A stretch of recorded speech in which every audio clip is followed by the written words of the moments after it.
uoči velikoga tjedna Zadrane je u nebeske sfere odvela prva integralna izvedba Bachove Muke po Ivanu.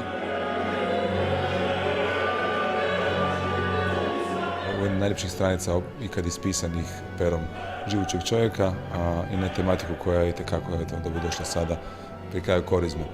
Muka po Ivanu može biti izvedena i tako je bila izvedena i izvorno originalno na svojoj premijeri u crkvi Svetog Nikole u Leipzigu s malim sastavom. Kako su ti ljudi to otpjevali, ja nemam blage veze, pa taj tenor otpjevao evanđelista, otpjevao je sve arije, otpjevao je sve zborove koji su vikali raspringa, nemamo kada nego cara i preživio je.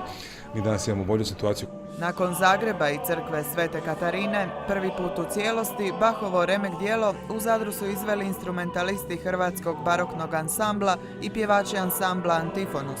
U ulozi evanđelista bio je ugledni njemački tenor Robert Bartnek. Dionicu Isusa pjevao je Krešimir Stražanac, jedan od svjetski vodećih bas baritona po pitanju oratorija. Zaista zahtjevno djelo i jedno djelo koje je zahvalno, jedno djelo koje publici nudi, reći ću, utjehu. To nije samo koncert na koji se dolazi slušati tonove, na koji se dolazi čuti koliko je netko virtuozan. Djelo je apsolutno virtuozno, tomu nema pitanja, ali služimo glazbi večeras.